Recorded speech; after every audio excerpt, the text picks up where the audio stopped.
বাঁচতে ভালো ভয় লাগে তুমি যে সবার ভরসা করবো কিভাবে।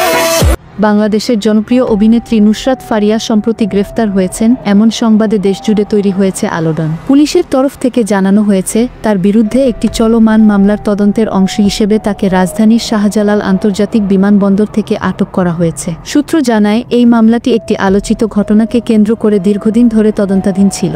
আজ দুপুরে তাকে আদালতে হাজির করা হলে আদালত তদন্ত চলাকালীন তাকে কারাগারে পাঠানোর নির্দেশ দেন। নুসরাত ফারিয়া দেশের বিনোদন জগতের একজন সুপরিচিত মুখ। হাসিনা নামক চলচ্চিত্রে অভিনয় করে তিনি ব্যাপক জনপ্রিয়তা অর্জন করেন, যেখানে তিনি একজন সাবেক প্রধানমন্ত্রী চরিত্রে অভিনয় করেছিলেন। এই সিনেমাটি নিয়ে তৎকালীন সময়ে রাজনৈতিক অঙ্গনে নানা রকম আলোচনা ও বিতর্ক দেখা দেয়, যদিও তিনি একাধিকবার গণমাধ্যমে জানিয়েছেন যে তার অভিনয় ছিল সম্পূর্ণরূপে শিল্পের খাতিরে, কোনো রাজনৈতিক উদ্দেশ্য ছিল না। নুসরাত ফারিয়ার গ্রেফতারের বিষয়টি নিয়ে সামাজিক যোগাযোগ মাধ্যমে প্রতিক্রিয়া জানিয়েছেন বাংলাদেশের তারকা ক্রিকেটার সাকিব আল হাসান। তিনি লেখেন, একজন শিল্পী হিসেবে ফারিয়ার প্রতি ন্যায় বিচার নিশ্চিত করা উচিত।